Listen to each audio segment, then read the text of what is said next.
Welcome back, everybody, to another episode of The Movie Social. We're your hosts, Ricky and Stuff. What up, what up, what up? Today's episode, we're going to be doing a spoiler review of the new Netflix movie, Love Guaranteed. And they do mean it's guaranteed. Is it? Really? Love is never guaranteed. Well, tell them that. Alright, so it's a romantic comedy-ish movie. Rom-com. But see, I felt more of it being romantic than comedy. No, there was definitely some comedy. No, I mean, if it's a Wayne's brother in it, you gotta have some comedy. It was rom-com. But it was a touching movie. It was entertaining at the very least. Yes, it was. It was. I can't really get the words out, but it was entertaining at the very least, yes. It centers around a lawyer who, and essentially it's almost nothing but an ambulance chaser in a way. I mean, she wouldn't like to be called that. But basically, most of her cases are either pro bono or cheap. So she's trying to stay afloat, and then along comes a new client who shells out a nice portion of cash to sue a multi-billion-dollar dating site company for the fact of them guaranteeing love as long as you have gone on 1,000 dates, and charging people, what was it, $29.99, something like that. $29.99 a month. And this man has actually gone on 1,000 dates. At first, it was like 9,800 and Well, 900 and something, yeah. Yeah, because he only needed 12 more dates. And it's crazy because they ask, well, how the hell do you go on this many dates? Breakfast, lunch, and dinner. I'm like, okay, those are supposed to be meals, not dates, but no matter how you want it. And of course, along the way, as they progress to deal with this case, they turn out to fall in love with each other.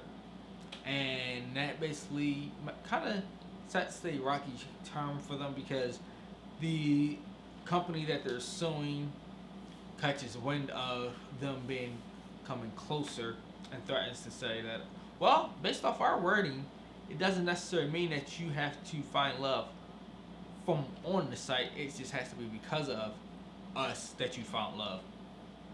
Which was I BS. hate that kind of wording always. That was because totally BS. technically it has to do with your site. You can't find love just because, oh, I hate this app, so I'm going to a meeting about hating this app. No, that's not how that works. But they also found the second loophole in the way, because she created an account on there just for research purposes for the case, which basically put her being on the app, made it harder for their case. But when it came down to the trial, they still was about to win, because they interviewed almost a lot of the people that he went on dates with, and a lot of them all said the same thing, that he was a perfect gentleman. It just didn't work out on that one date. And even a few said you can't find love just off of one date, and love is not meant to be guaranteed. They even had a psychologist there. Mm-hmm. And the funny part, though, to me, was one of the dates he went on, the girl brought her mother and father on the date. And first of all, her father was more interested in the date than anything. Yeah, and I'm like, first of all, why is your parents going on a date with you? That was pretty funny. That was funny. That was one of the funnier scenes.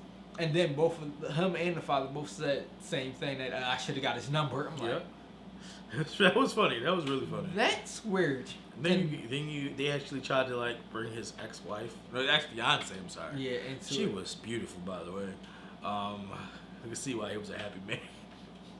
But then they tried to like basically discriminate him as like he was terrible, but no, she fell in love with someone else after she cheated on him. Yeah, so it was nothing that he did or anything, and she tried to switch it around, basically trying to say that he wasn't out to find love. After that, he was basically to prove that love doesn't exist, and she proved them wrong. Everybody proved them. And then he goes and ruins the whole case by going on oath saying that he's in love with his lawyer, and I'm like, I mean, he was a straightforward guy. He wasn't a liar. He was a nice guy. He was a very nice guy, and it was a very, very, very like rom-com type of movie, and it was pretty funny. It has funny moments. I loved her assistants; they were absolutely hilarious. Honestly, I think they kept her going for the show. I mean, if you think about it, she wasn't the funny part. She was more so of the the romantic part, and her the other people in the movie was there for the comedy relief. And I enjoyed it. I watched it with my wife. She enjoyed it as well until she got sleepy and just went to bed. But other than that, it's something that I would definitely recommend. It's definitely something that you can watch on date night. I definitely recommend it, but the ending made it a little bit of bittersweet because at the end, of course, they dropped the charges, dropped the case altogether, and the company decided to still flip the bill because he wasn't even going to keep the money. All the money was going to go to the rehab center To have a kid. to have a kid's wing, the same rehab center that he volunteers at. And so they decided to donate $250,000 to the center as long as they become the face of the as the new couple. So they countered though and made it $500,000 and been the face. And I believe it was something else, another stipulation in there too that they put in. I forget what. Something about their website can't say that they guarantee love or something like that along those lines. Yeah, something like that. So in the end, it came out as a happy ending for everybody. Does it work like that in the real world, Chillin'? No, but it's a movie. It was great though. You should watch it if you have not yet. I kind of feel like though this probably should have came out closer to Valentine's Day. It would have been received a lot better to me, and not during this tight window of new release, especially with Tenet just coming out. I mean, it's something that you can watch with your significant other. Just grab a box of popcorn. Definitely for those that are afraid to go out right now still. Yeah. Or can't go out because things are closed still in their area. But let us know if you did watch this, what you thought of it in the comments below. Was it funny? Was it romantic? Was it a little bit of both? Or did you not like it at all? Let us know in the comments below. Until next time.